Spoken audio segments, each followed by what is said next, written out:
May buntag mga boss. So karon mga boss, na ako'y update sa inyo sa katong durian na to sa una mga boss na atong gi-vlog. Katong gagmay pa gani mga boss.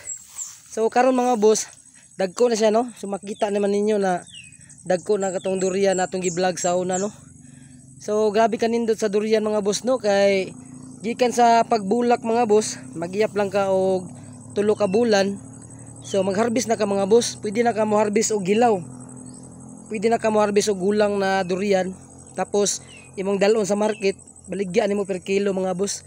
So grabe kanindot sa durian So mao ni atong gipakita sa katong last video nato mga boss, na gagmay pa siya atong gi-sprayan og mga insecticide, calcium boron pangpakapit. Tapos nagkuan po ta nagsagol po ta og fungicide. So tora mga boss, dagko na kay siya Kapit na ni siya mag 3 months mga boss. So dili pa siya gulang Ang ilanan ani na gulang kung tuktuko nimo hagubhob na.